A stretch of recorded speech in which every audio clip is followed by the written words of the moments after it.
नमस्कार दोस्तों, आज हम भारत के संविधान के आर्टिकल नंबर 84 के बारे में बात करने वाले हैं।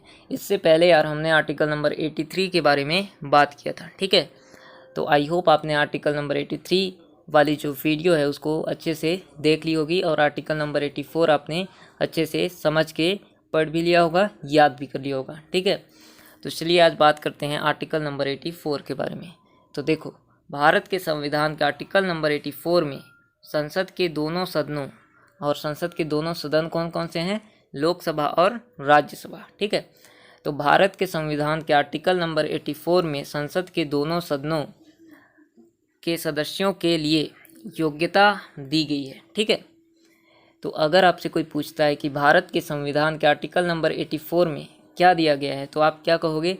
आप कहोगे कि भारत के संविधान के आर्टिकल नंबर 84 में संसद के दोनों सदनों, लोकसभा और राज्यसभा के सदस्यों के लिए योग्यता दी गई है, ठीक है। तो चलिए सबसे पहले बात करते हैं हम लोकसभा सदन की, कि लोकसभा सदन का सदस्य बनने के लिए क्या क्या योग्यताएं हैं, ठीक है। तो लोकसभा सदन का सदस्य बनने के लिए सबसे पहली योग्यता कि वह भारत का नागरिक हो, ठीक है। लोकसभा सदन का सदस्य वही व्यक्ति बन सकता है जो कि भारत का नागरिक हो। कोई विदेशी नागरिक भारत में जो लोकसभा सदन है उसका सदस्य नहीं बन सकता। लेकिन यहाँ पे ध्यान देना कि कोई व्यक्ति पहले विदेशी नागरिक था, ठीक है। कोई व्यक्ति पहले विदेशी नागरिक था लेकिन अभी उसने भारत की नागरिकता ग्रहण कर ली है, ठीक है। तो ऐसा व्यक्ति क्या लोकसभा सदन का सदस्य बन सकता है? तो जी हाँ, ठीक है, वह लोकसभा सदन का सदस्य बन सकता है क्योंकि वो भारत का अभी नागरिक है, ठीक है। तो ये भी आप ध्यान रखना कि लोकसभा सदन का सदस्य बनने के लिए सबसे पहली योग्यता है कि वह भारत का नागरिक होना चाहिए, ठीक है। कोई विदेशी नागरिक भारत में जो लोकसभा सदन है उसका सदस्य नहीं बन सकता।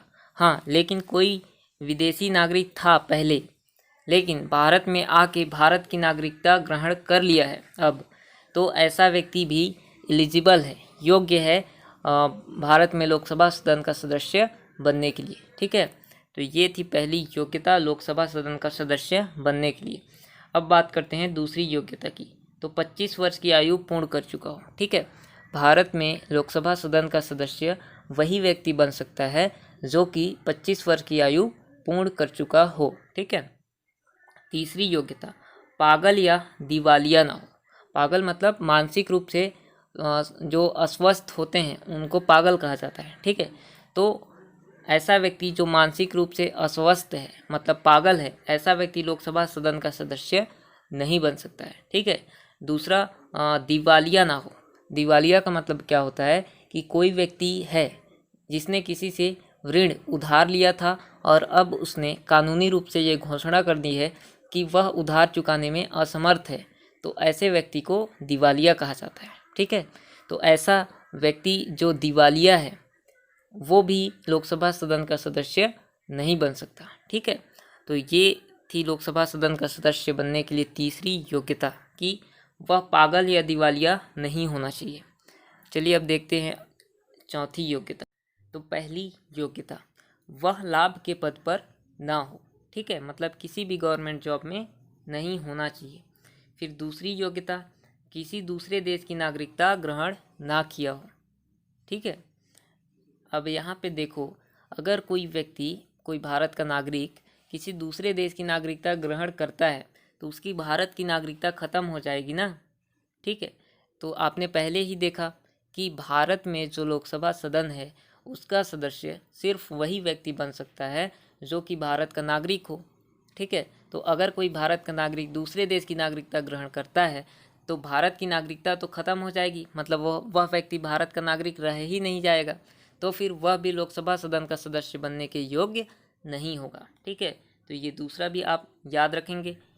तीसरी योग्यता जो कि संसद के द्वारा निर्धारित की गई है वो क्या है कि चुनाव में भ्रष्ट आचरण का दोषी ना पाया गया हो, ठीक है। अगर कोई भारत का नागरिक है, वह चुनाव में भ्रष्ट आचरण का दोषी पाया गया है, तो ऐसा भारत का नागरिक लोकसभा सदन का सदस्य नहीं बन सकता है, ठीक है।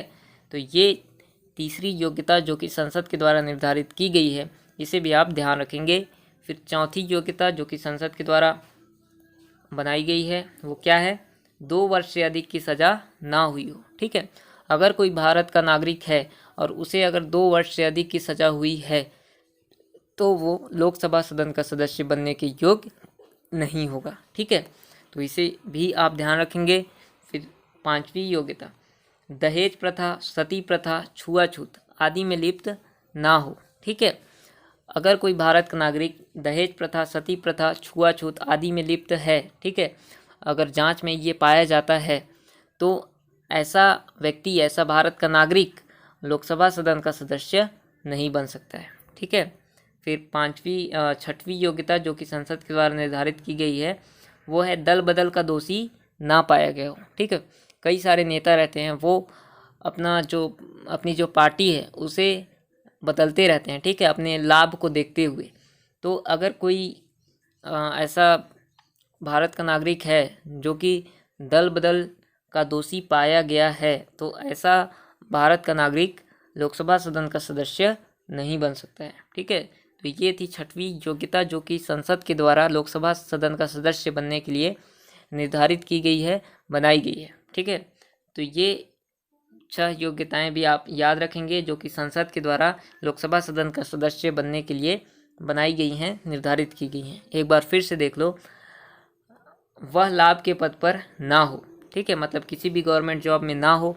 दूसरा, किसी दूसरे देश की नागरिकता ग्रहण ना किया हो, क्योंकि अगर दूसरे देश की नागरिकता ग्रहण करेगा तो भारत की नागरिकता ख़त्म हो जाएगी। और पहले ही आपने देखा कि भारत में जो लोकसभा सदन है उसका सदस्य वही व्यक्ति बन सकता है जो कि भारत का नागरिक हो। ठीक है, तो अगर कोई व्यक्ति दूसरे देश की नागरिकता ग्रहण करता है तो वो भारत का नागरिक नहीं रह जाएगा, उसकी भारत की नागरिकता ख़त्म हो जाएगी। तो ऐसा व्यक्ति भारत में लोकसभा सदन का सदस्य नहीं बन सकता है। तीसरी योग्यता, चुनाव में भ्रष्ट आचरण का दोषी ना पाया गया हो। चौथी योग्यता, 2 वर्ष से अधिक की सज़ा ना हुई हो। पांचवी योग्यता, दहेज प्रथा, सती प्रथा, छुआछूत आदि में लिप्त ना हो। ठीक है, दल बदल का दोषी ना पाया गया हो। तो ये 6 योग्यताएं जो कि संसद के द्वारा लोकसभा सदन का सदस्य बनने के लिए निर्धारित की गई हैं, बनाई गई हैं, इन्हें भी आप बहुत अच्छे से ध्यान रखेंगे। तो ये थी लोकसभा सदन का सदस्य बनने के लिए योग्यताएं। तो आई होप ये सारी योग्यताएं आपको अच्छे से समझ में आ गई होंगी।